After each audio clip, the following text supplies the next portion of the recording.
우리 옆에 있는 성도하고 다시 한번 인사합니다. 하나님의 은혜와 사랑이 함께하기를 축복합니다.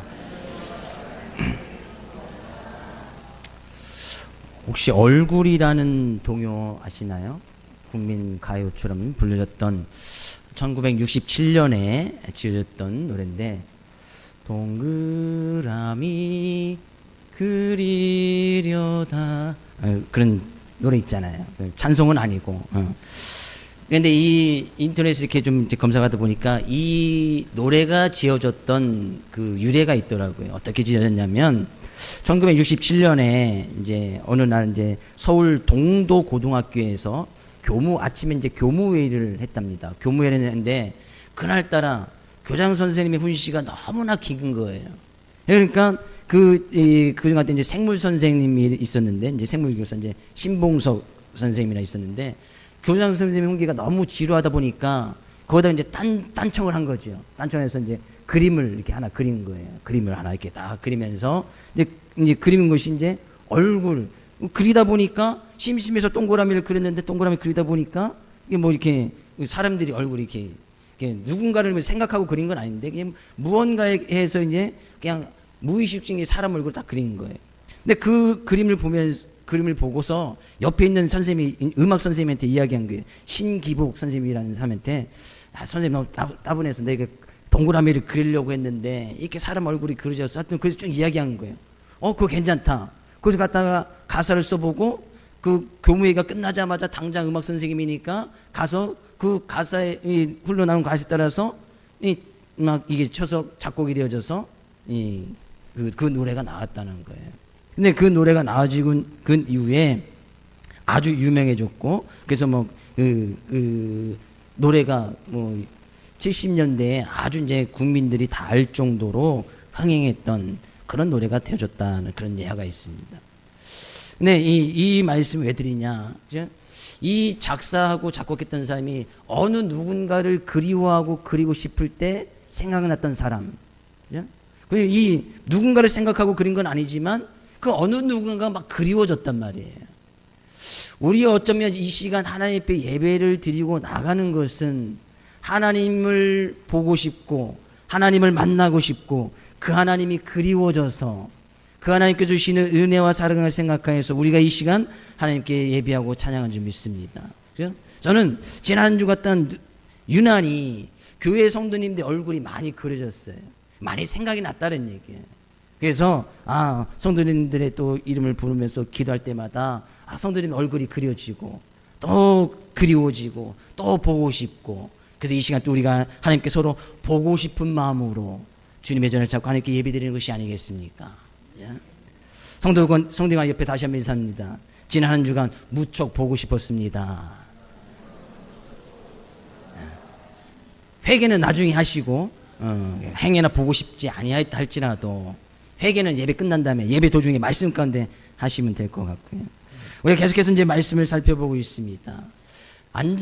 태어나면서부터 한 번도 걷지 못했던, 성경은 뭐 안진뱅이라고 이야기는 했지만 한 번도 걷지 못했던 그 40세 된 거린이 하나님이 주시는 그 믿음으로 말미암아 그가 이제 고침을 받았던 놀라운 기적에 대해서 계속해서 살펴보고 있습니다. 그런 기적을 보여줬던 것이 예수님의 제자였던 베드로와 요한이 있잖아요.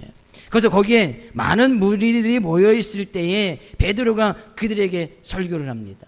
무슨 설교를 하고 있어요? 그들이 막 베드로와 요한을 주목해서 보니까 너희들이 이거 나를 주목할 것이 아니라 이 일을 이루어 나가시는 그 하나님을 바라봐야 될 것이다. 그 하나님은 어떤 분이셨는가 앞부분에서 이야기를 하고 있습니다.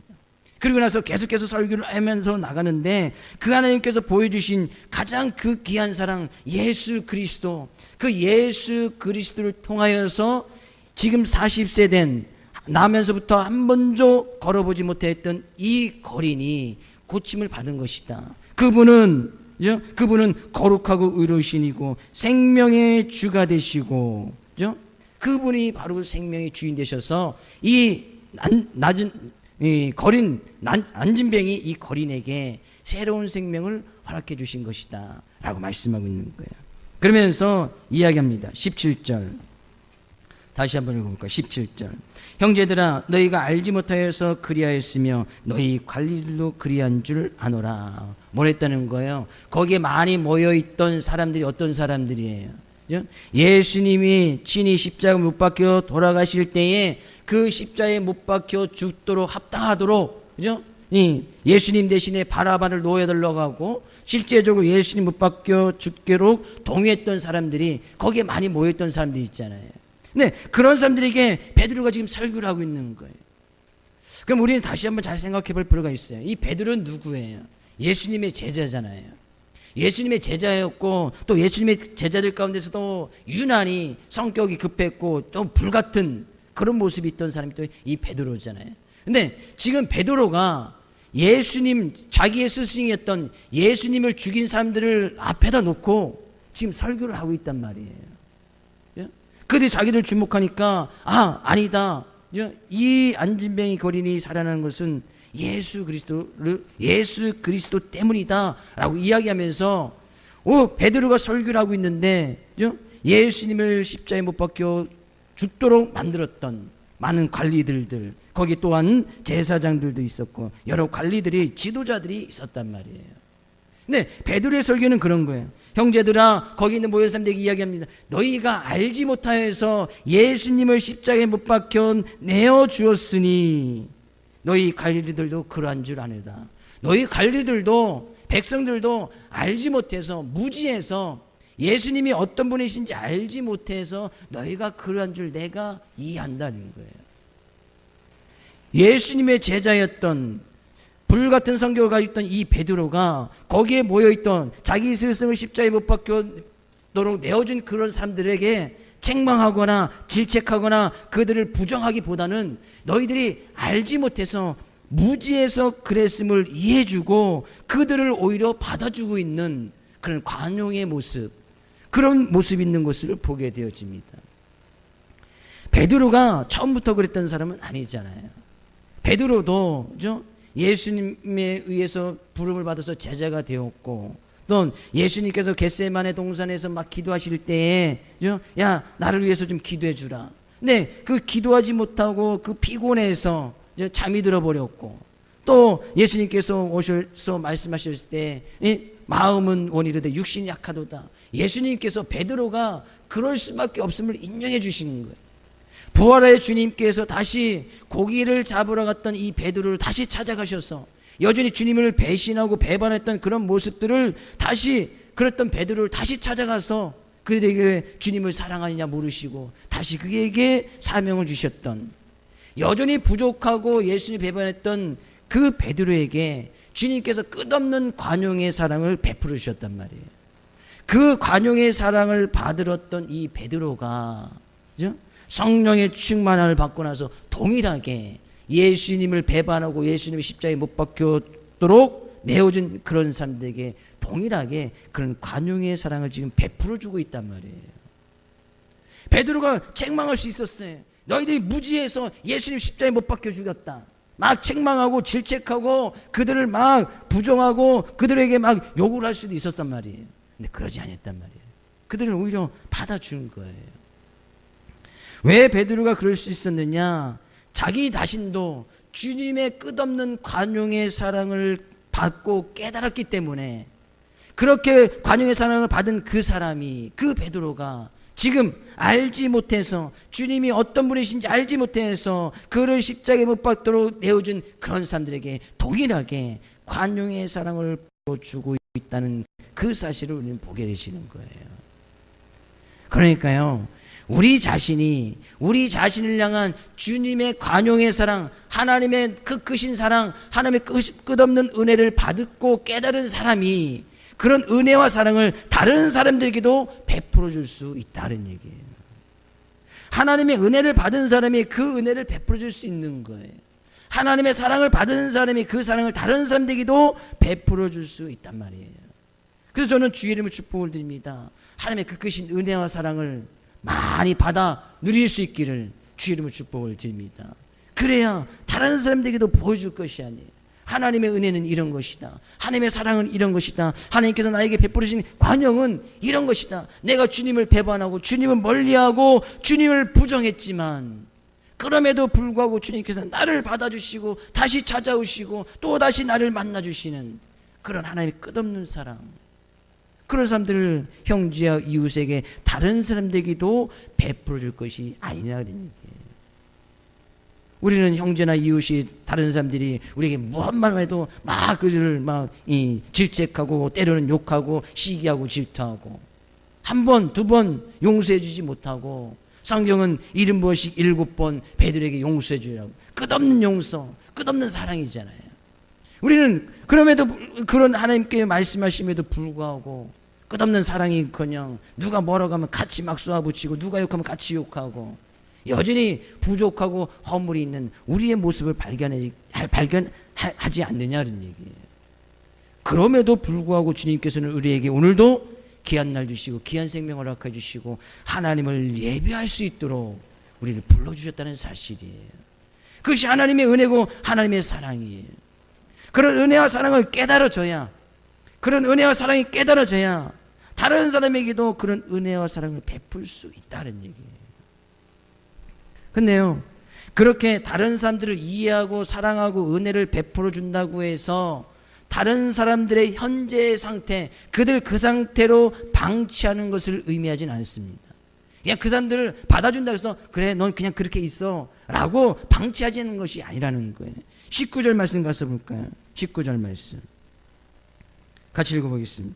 그러므로 너희가 회개하고 돌이켜 너희 죄 없이 함을 받으라. 이같이 하면 새롭게 되는 날이 주 앞으로부터 이를 것이요. 뭐예요? 베드로가 그들에게 관용의 사랑을 베푸는 것은 왜 그들에게 사랑을 베풀어주고 은혜를 줍니까? 그러므로 너희가 회개하고 돌이켜 너희 죄 없이 함을 받으라. 베드로가 왜 그들에게 질책하고 책망하고 부정하기보다는 하나님께서 보여주신 그 관용의 사랑, 주님의 사랑을 그들에게 보여줍니까? 그죠?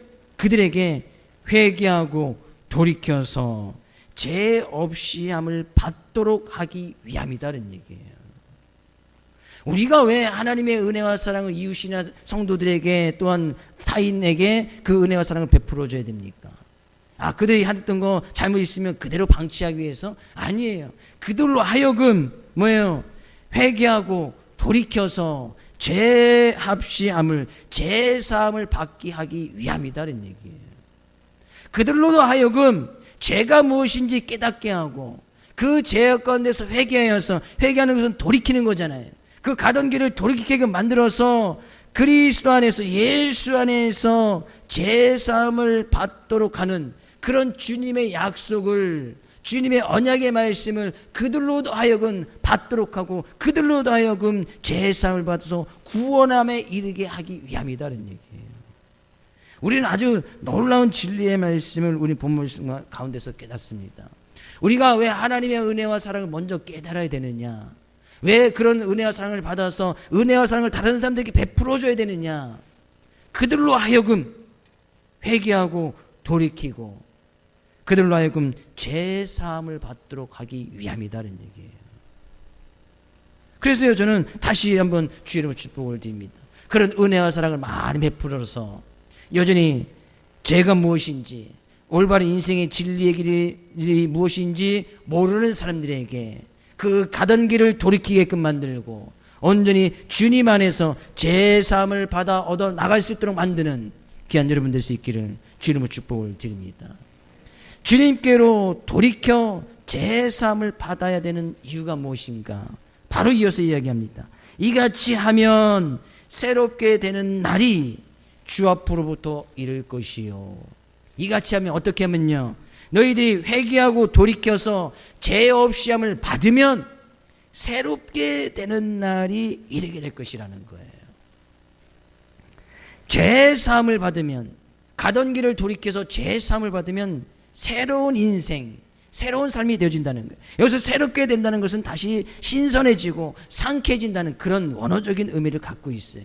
삶이 다시 새로워진다는 거예요.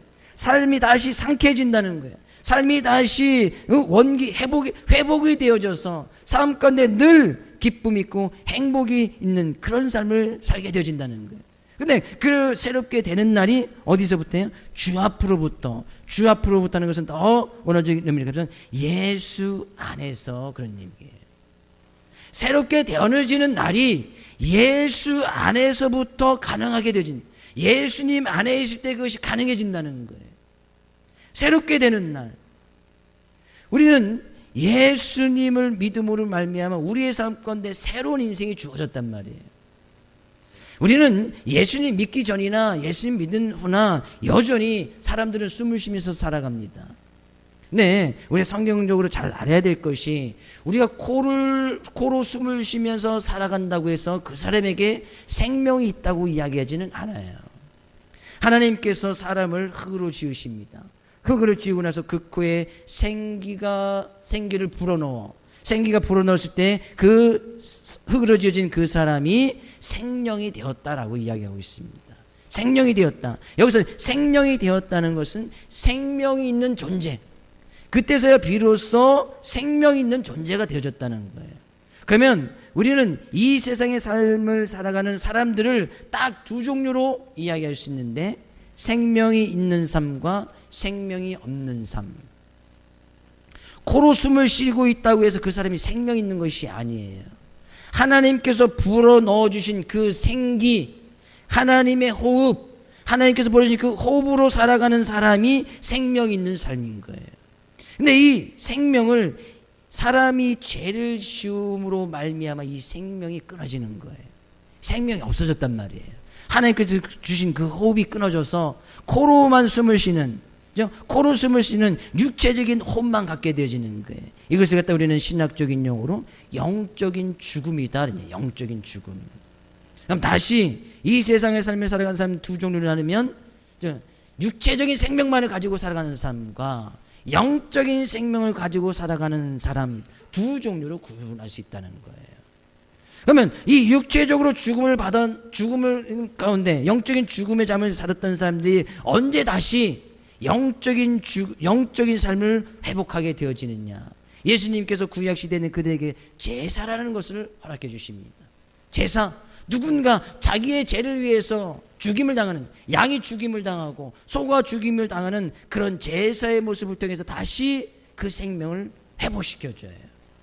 그러나 하나님께서 이 제사의 방법을 가지고는 도저히 사람들이 더 이상 이 영적인 생명을 회복할 수 없음을 알게 되어집니다. 그래서 영원한 생명, 영원한 우리의 이 유월절 양 대신 하나님의 아들 예수 그리스도를 이 세상에 보내주시고, 그 예수님께서 친히 오셔서 말씀하시면서 내가 곧 길이고 진리고 생명이고 나는 이 세상에 생명을 주러 왔다라고 말씀하고 계신 거예요. 그런 예수님께서 친히 어린 양처럼 십자가에 못 박혀 죽으심으로 말미암아 그 예수님의 십자가를 믿고 그 예수님 안에 거할 때 우리에게 다시 새롭게 되어지는 새로운 생명이 부여되진다는 말이에요. 그런 영적인 생명이 다시 살아난단 말이에요. 영적인 호흡, 하나님께서 허락하신 그 호흡이 다시 살아난단 말이죠. 이것이 지금 베드로가 이야기하고 있는 설교의 주된 내용이에요. 너희들이 회개하고 돌이켜서 제사함을 받으라. 그러면 예수 안에서 새롭게 되는 날, 여전히 우리는 예수님 믿기 전이나 예수님 믿으나 코로 숨을 쉬는 것은 여전히 마찬가지예요. 그러나 우리가 예수님을 믿고 제사함을 받는 그 순간에 영적인 생명이 살아난단 말이죠. 영적인 생명이 다시 살아나는 거예요. 새롭게 되는 날, 누구든지 그리스도 안에 있으면 새로운 피조물이라 라고 말씀하신 것은, 피조물, 우리가 흙으로 지음받은 육체의 모습은 그대로 있지만 새롭게 다시 바뀌어지는 새로운 인생을 그때부터 살아가게 되어진다는 거예요. 이것이 지금 베드로가 이야기하는 거예요. 우리는 그런 예수님 안에 있을 때에 예수님께 주신 그 새롭게 되는 날, 새롭게 되는 그 순간을 경험하고 영적인 생명, 하나님께 주신 그 호흡, 하나님께 주신 그 숨을 가지고 우리는 살아간단 말이죠. 그래서 우리는 그런 하나님께서 우리에게 새로운 생명을 허락하신 그 하나님을 찬양하고, 그것이 어디부터 가능한 거예요? 예수 그리스도 안에 있을 때, 이것이 가장 큰 우리에게 보여주신 기적이고 가장 큰 하나님의 은혜와 사랑 아니겠습니까?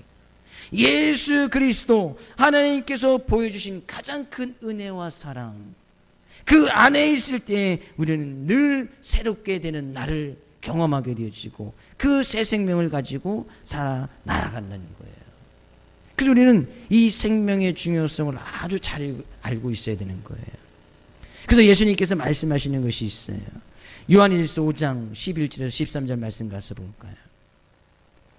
같이 읽어보겠습니다. 또 증거는 이것이니 하나님이 우리에게 영생을 주신 것과 이 생명이 그 아들 안에 있는 그것이니라.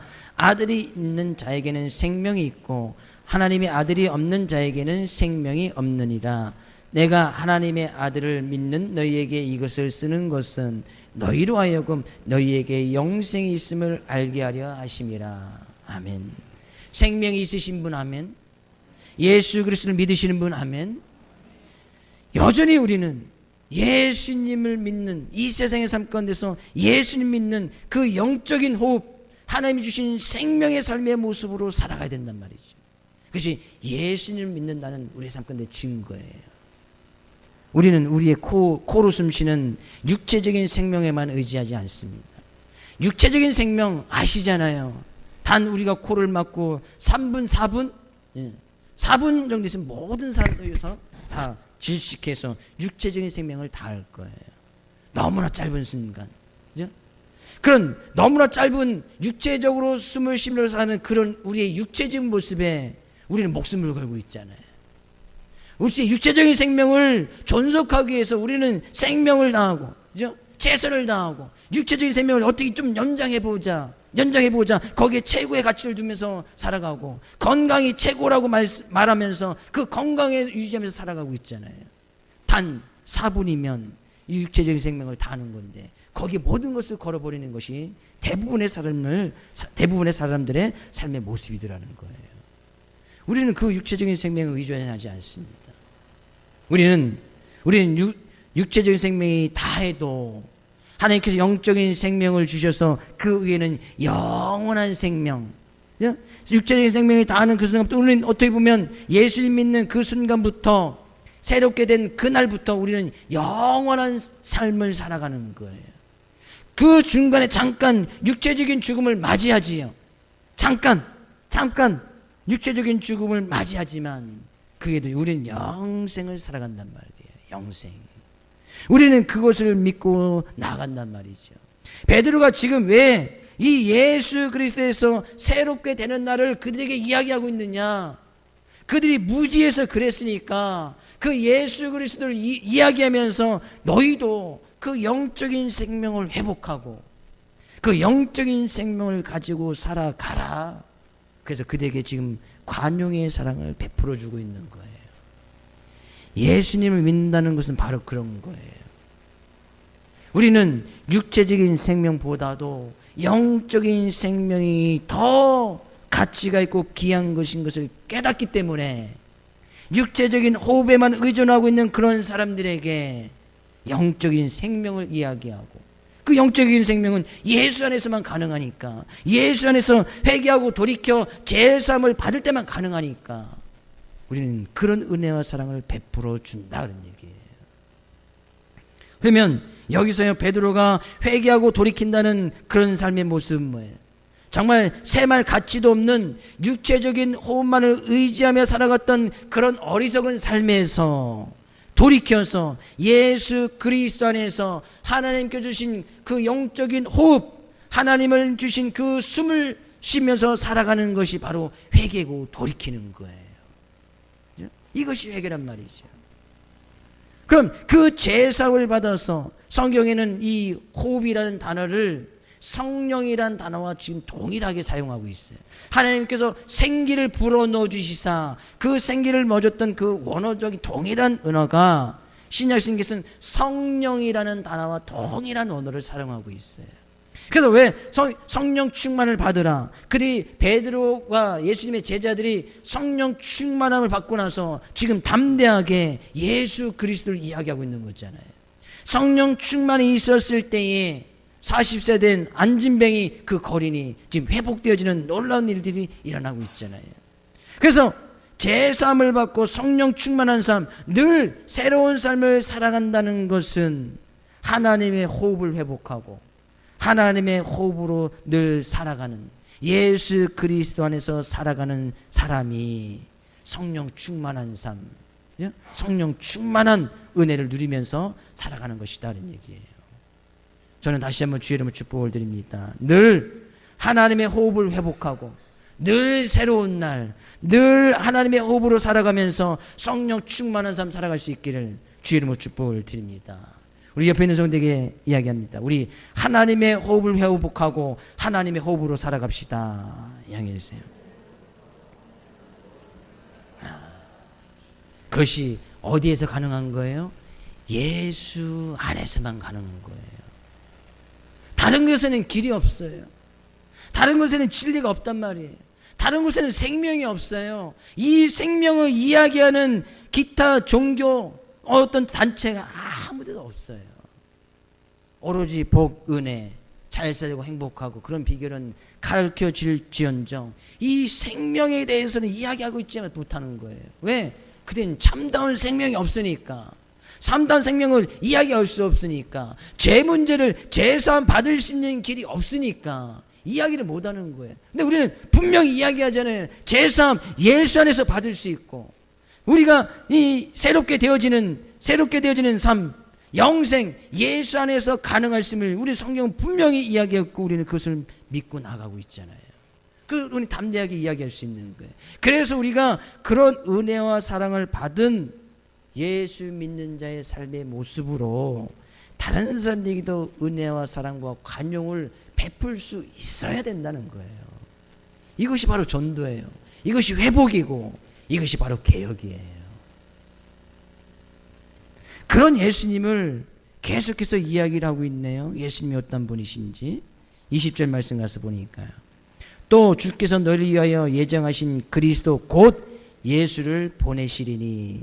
예정하신 그리스도 뭐예요? 다시 이 세상에 재림하여 오실 분이라는 거예요. 왜? 벌써 예수님 이 세상에 오셨다가 벌써 부활하셨고 예수님의 제자들이 다 목격하였고 그 예정되신 주님께서 다시 예수를 보내시리니 다시 예수님께서 특별한 사명을 가지고 이 세상에 다시 재림하여 오실 것이라는 거예요.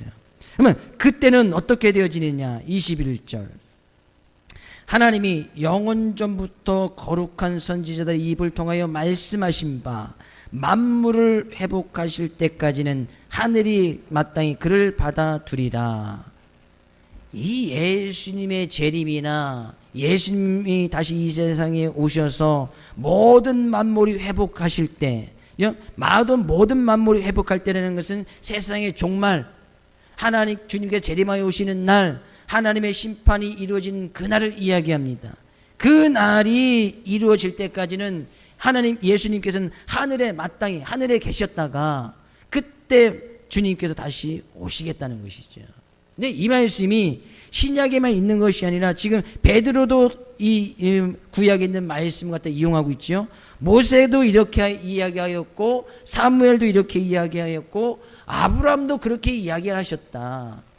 하나님께서 그들 가운데 그렇게 말씀해 주셨다라고 지금 모세, 그들의 어떤 가장 위대한 지도를 뽑는 그 모세, 믿음의 조상이라고 이야기하고 있는 그 아브라함의 너의 씨를 통하여 말미암아 복을 받게 될 것이다. 땅 위에 있는 모든 족속이 아브라함의 후손을 통해서 복을 받게 될 것이라는 그 말씀을 베드로가 인용하여서 구약 시대부터 벌써 그 땅이 회복되어질 때가 있을 것이다 라고 말씀하고 있는 거예요.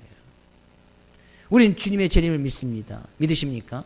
언젠가는 주님이 다시 이 세상에 오실 것을 믿습니다. 그때는 어떤 일이 일어나는 거예요? 모든 만물이 회복되어질 때가, 모든 만물이 회복되어지는, 모든 만물이 원래 그런 만물을 지음을 받은 그 창조의 목적대로 다 다시 돌아가게 될 것이라는 거예요. 다 하나님을 찬양하고 하늘을 예배하고 하나님께 모든 영광 돌릴 그때가 올 때 될 것이라는 거예요.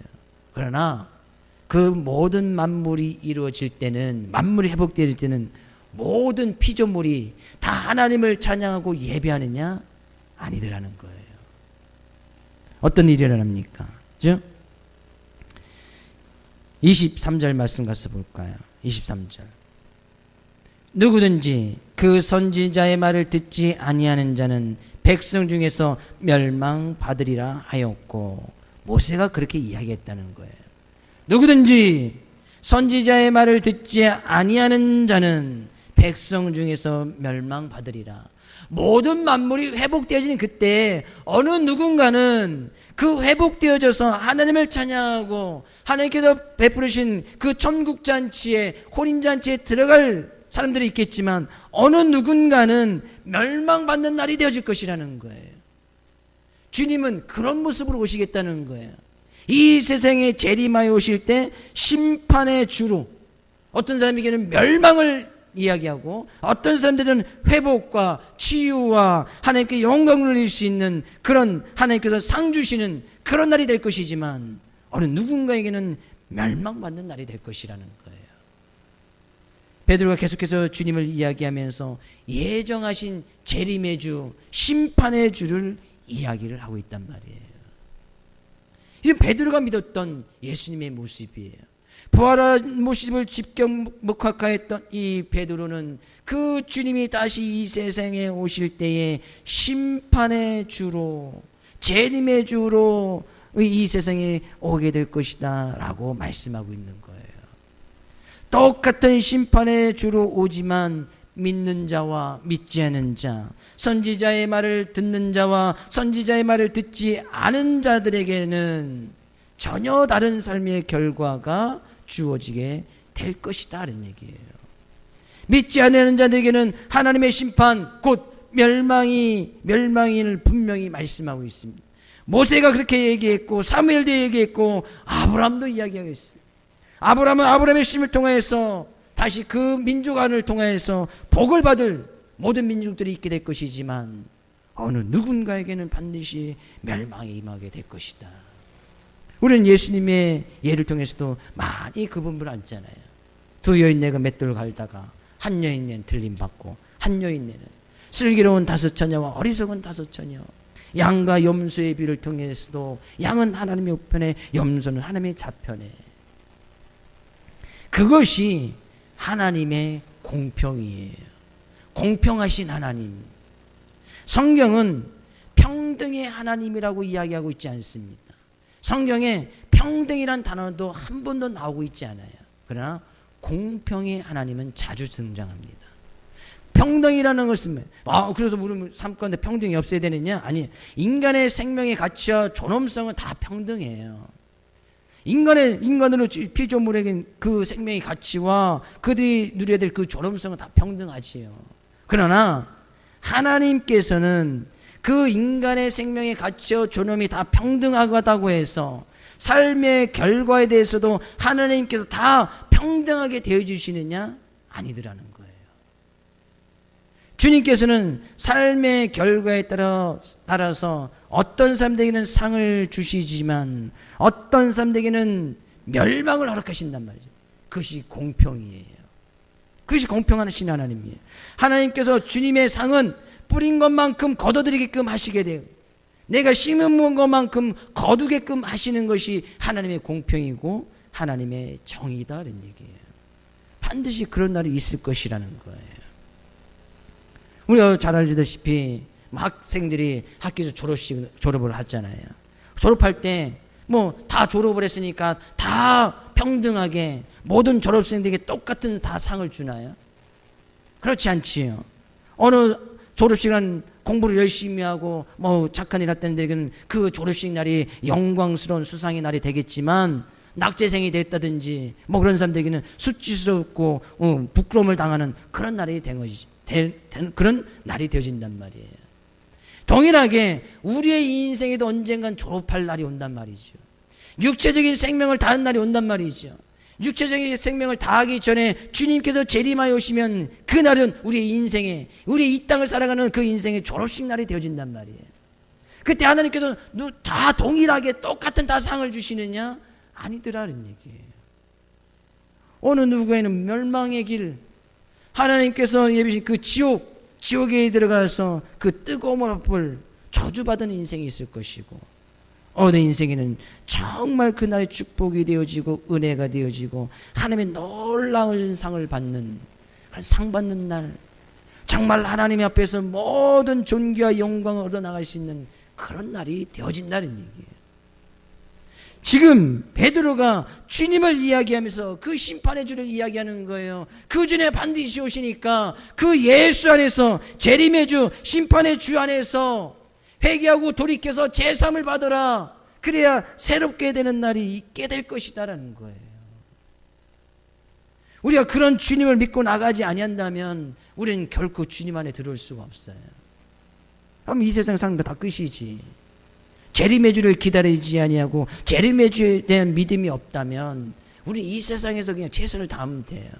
남들 하는 것처럼 다 그렇게 살아가면 돼요. 남들이 열심히 모으면 우리도 열심히 모으면 돼요. 남들이 욕하면 우리도 욕하면 되고, 남들이 싸움 걸어오면 그들이 주먹으로 때리면 우리는 그냥 도끼 들고 가면 되는 거예요. 그런데 우리는 그렇게 살지 않잖아요. 왜? 재림의 주, 심판의 주가 있단 말이죠. 우리는 그 주님을 믿고 나가는 거예요. 그래서 우리는 육체적인 생명, 코로 숨쉬는 그 호흡에 의존하는 것이 아니라 하나님께 주신 생명, 영적인 생명, 영적인 삶을 살아가기 위해서 우리는 그런 주님 안에 늘 가면서 살아가게 되어진단 말이에요. 그러면서 베드로가 설교의 결론을 내려요. 26절 말씀이에요. 하나님이 그 종을 세워 복 주시려고 너희에게 먼저 보내사 너희로 하여금 돌이켜 각각 그 악함을 버리게 하셨느니라. 하나님께서 지금 예수님께서 이 베드로를 통해서도 그들에게 이야기하고 있는 것이지만 이것은 그 이전부터 있었다. 그 이전부터 아브라함 시대에서부터 하나님께서 선지자를 보내고 지도자를 보내고 사사를 세워주고 선지자를 보내어서 그들로 하여금 복을 주시려고. 그 가장 큰 복은 뭐예요? 영생을 얻는 복 아니에요? 영적인 삶을 다시 회복하는 거 아니에요? 다시 주님 안에서 새롭게 되는 새로운 피조물로 살아가는 그런 복을 이야기하는 것이잖아요. 그것을 보여주려고 너희에게 먼저 보내었다. 먼저 계속해서 선지자들을 보냈다는 거예요. 선지자를 보내고 또 선지자를 보내고 또 선지자를 보내고 심지어 하나님의 아들 예수 그리스도 보내주셨고 그 예수 그리스도를 통해서 그 주님을 증거하기 위해서 제자들을 세워주시고 그 주님을 증거하기 위해서 교회를 세워주시고 그 교회가 또 다른 교회. 그래서 지금 우리도 교회를 세워서 그 교회 안에서 그 주님을 지금 이야기하고 있단 말이에요. 하나님께서 복을 주시려고 교회를 세워주신 거예요. 왜? 그래서 너희로 하여금 돌이켜서 각각 그 악함을 버리게 하셨느니라. 무지함을 버리고 하나님을 알지 못한 것을 버리고 이 세상을 지으겠던 것을 버리고 그 악한 것을 버려서 회개하고 돌이켜서 새롭게 되어지도록 하나님께서 우리에게 교회를 세워주시고 말씀을 주셨다는 얘기예요. 새롭게 되기 위해서는 악함을 버려야 되는 것이 당연하지요. 악함으로부터 돌이켜야 되고 악함을 버리는 사람만 새로워질 수 있으면 의심할 여지가 없는 거예요. 그러기 위해서는 주님을 심판의 주로 반드시 믿어야 된다는 거예요. 베드로가 이야기했죠. 새롭게 되는 날이 주 안에서부터 있을 것이다. 그 주님은 심판의 주, 재림의 주로 오실 것이다. 그러니까 너희가 악함을 버려라. 그 악함을 버릴 때 하나님께서 새롭게 되는 은혜를 허락해 주실 것이고 그 새롭게 되는 날을 맞이해서 그 주님이 다시 오실 그 주님의 주 심판의 주를 믿고 나아가라. 그런 이야기를 베드로가 이야기하고 있는 거예요. 우리는 그런 주님 심판의 주 재림의 주를 믿는다면 우리는 악함을 빨리 버릴 수 있어야 돼요. 악함을 버려야 된다는 거예요.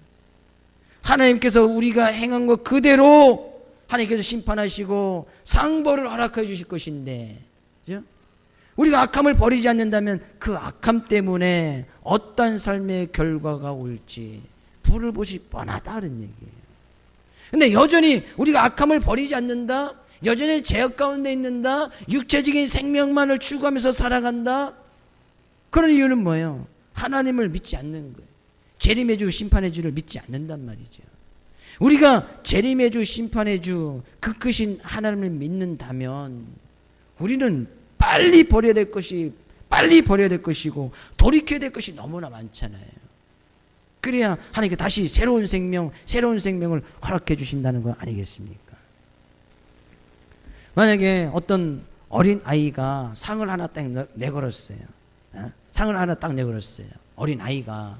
근데 그 어린 아이가 내건 상을 얻기 위해서 자기 자신들의 삶을 내던지는 사람은 아무도 없을 거예요. 왜? 사람들은 자기보다 더 큰 사람의 상을 다 여기고 그것을 받기를 바란단 말이에요. 어린아이가 상을 내봐야 뭘 내놓겠습니까? 노트 몇 권, 용돈 얼마겠지요. 근데 그 상을 내건 사람이 대통령이다 라면 상황이 달라지는 거예요. 대통령이 내건 상이라면 상황이 달라진단 말이에요. 그 상을 받기 위해서 죽기 살기로 노력하고 훈련하고 그 상을 받아서 그것에 최선을 다해서 그 상을 얻으려고 할 것이란 말이죠. 우리가 많은 스포츠 경기에 대통령 배라는 게 있잖아요. 대통령 배. 대통령이 내건 상이란 말이에요. 거기서 1등을 하면 대통령이 직접 와서 주든지 대통령이 사인이 받은 그런 상장과 많은 상금이 부여되어집니다. 우리나라에서는 그 상금이 제일 커요. 부상도 제일 크단 말이에요.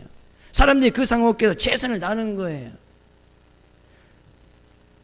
하나님께서 말씀을 통해 마지막 날에 분명히 심판과 상급에 대해서 분명히 말씀하고 있음에도 불구하고 우리가 그 상을 대수롭게 여기지 않고 있다면 그것은 결국 우리 자신을 하나님보다 더 크게 여기고 있다는 반증이 아니겠느냐는 얘기죠.